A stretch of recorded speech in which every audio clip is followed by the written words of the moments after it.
Le meilleur arbitre d'Afrique de football a été interdit d'entrer aux États-Unis, il est donc privé de Coupe du Monde. Il s'agit du Somalien Omar Abdulkadir Artan, 34 ans, désigné en 2025 comme le meilleur arbitre africain par la CAF, la Confédération africaine de football. Il a été sélectionné pour faire partie des 52 arbitres centraux qui vont participer à la Coupe du Monde 2026 qui commence le 11 juin. Il est donc arrivé aux États-Unis le samedi 6 juin à l'aéroport de Miami, muni de son passeport diplomatique, à bord d'un vol en provenance d'Istanbul, et avait partagé avant de partir ce selfie, heureux d'être en route pour le mondial, pour finalement se faire refouler à son arrivée. Les raisons exactes de son refus d'entrée sur le sol états-unien n'ont pas été communiquées, mais un haut conseiller auprès du ministère somalien de la Jeunesse et des Sports a pourtant assuré qu'il disposait d'un visa en règle. De son côté, la police aux frontières américaine a expliqué qu'au cours des formalités, le voyageur a été soumis à une inspection supplémentaire, une étape de routine. Et d'après elle, à l'issue de l'inspection, le voyageur a été jugé inadmissible en raison de problèmes liés à la vérification de ses antécédents. C'est pour ce motif qu'il se serait vu refuser l'entrée sur le territoire.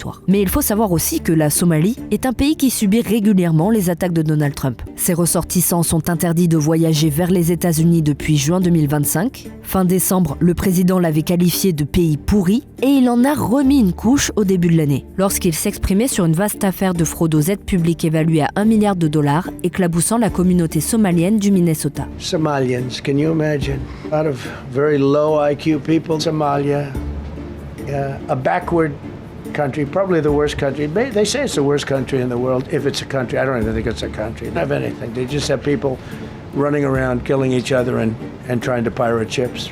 Mais alors, que dit la FIFA face à cette histoire ? Eh bien, elle n'a pas du tout protesté. Elle a confirmé lundi qu'Omar Artan ne pourrait ni s'entraîner, ni officier lors de la Coupe du Monde 2026 après s'être vu refuser l'entrée aux États-Unis. La FIFA n'intervient pas dans les procédures d'immigration du pays hôte, y compris dans l'octroi des visas. C'est le gouvernement du pays hôte qui détermine en dernier ressort qui reçoit un visa et qui est admis sur son territoire. Omar Artan compte parmi les arbitres les plus respectés d'Afrique et lui refuser l'entrée aux États-Unis et l'empêcher d'officier porte préjudice non seulement à sa personne, mais sape également l'engagement du football en faveur de l'équité, du mérite et de l'esprit du fair play, d'après le ministère des Sports somalien. Dans un communiqué, Omar Artan a néanmoins expliqué vouloir rester positif. Malgré les circonstances, je suis de bonne humeur et me concentre sur les défis à venir de ma carrière. Il aurait été le tout premier arbitre de son pays à officier lors d'une Coupe du Monde.